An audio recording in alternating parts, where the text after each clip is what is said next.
Almost 1 month after organized labor suspended its strike for a new national minimum wage for 1 week, no concrete agreement has been reached between labor and the government. Members of the union who are not authorized to speak told our correspondent that another strike might be imminent as the government has failed to take advantage of the suspension of this strike by labor. The source said that union leaders are angry as they are of the view that the government is taking them for granted. Labour had on June 4th called off a nationwide strike to allow for seamless negotiation with the federal government's delegation while appealing to Nigerians for understanding over the matter. Okay, let's have this conversation quickly with Victor Giwa, a legal practitioner.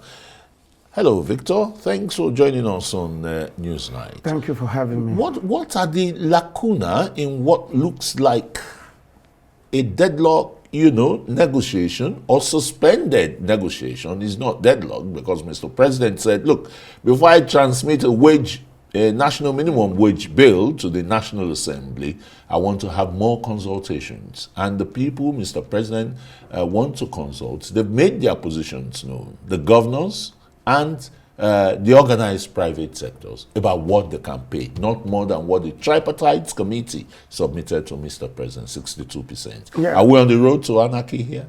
Well, thank you very much. I think the major challenge we've been having with this issue of minimum wage is the level of engagement and the fact that government in Nigeria don't know how to follow laws. The Minimum Wage Act of 2019 expired in 2023 because it was supposed to be reviewed. The minimum wage was supposed to be reviewed 4 years. Every 5 years. Okay, for 5 years. For 5 years, yes. And you don't need the labor to come with the threat of strike, looking at the economy before you can consider what the minimum wage of Nigeria is. And unfortunately, the issue of minimum wage and labor dispute is on the exclusive legislative list, item 34. But one of the things I have observed is the fact that in the tripartite committee, I noticed that each time you look at the members of the negotiation team, some few things are lacking, and that is why there are issues about engagement on this minimum wage issue. For example, it is issue of law, or who are members of that committee. If I ask you, from your observation, you will notice that the person who presides over the negotiation is often the Minister for Labor and sometimes the Secretary General of the Federation. But the rule is that the secretary represents, because the tripartite agreement committee, tripartite committee should have the government representation, organized labor, and the private sector. Now, the key part is that of the government. Who ordinarily should be in that committee? From what we have seen so far, there are certain things that are fundamentally missing. For example, the tripartite committee should have one, the Secretary of the Federation. Two, in that negotiation. Two, the head of civil service. In that committee, you should have three ministers. If you look at it right now, the key minister there is the Minister for Labor. But that is not what the Act says. The Act says you should have the Minister for Labor, the Minister for Finance. If you could remember, it was later that the President ordered that the Minister of Finance should be in the committee to come out with a proposal on what the minimum wage should be. Now, it shouldn't have been ordered. He should be ordinarily a member of the committee. And the last minister should be the Minister for Budget and Planning.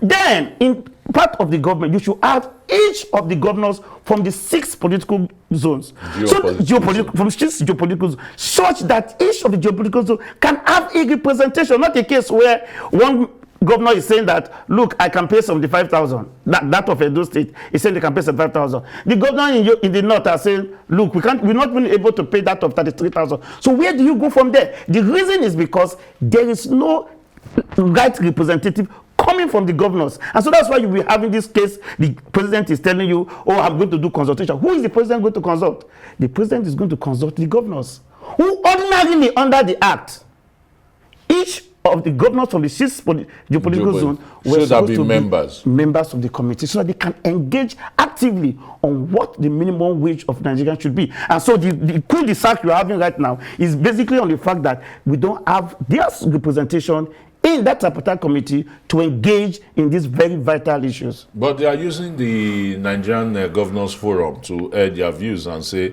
there's no way they can pay more than the 62,000 naira. Some of them are even saying they will go bankrupt and the rest. How sincere are these governors, when it comes to workers' welfare? How many are the workers in their states? I think the governors are not sincere. The governors can pay. You need to, before you even talk about how sincere they are, you need to look at how they've been running the government. You were asking some questions about palliative. When the federal government, when the Tinubu administration asked governors to share certain amount of money as palliative to their states, how many of what did they do with those money? How many can we give account of what has been done with the palliative? So governors they are not sincere in terms of the minimum wage they pay to labor.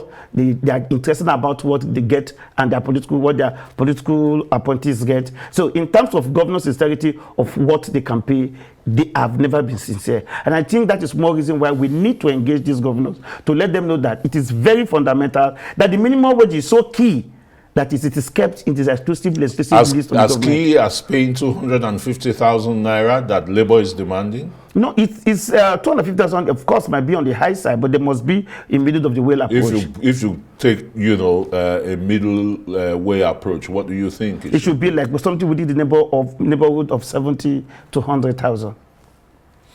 All right, thank you very much, Victor Giwa. Victor Giwa is a legal practitioner, giving some legal perspective to the National Minimum Wage Act and why, the back and forth that we're having in the country over a new national minimum wage. Thanks for coming on Newsline. Thank you very much.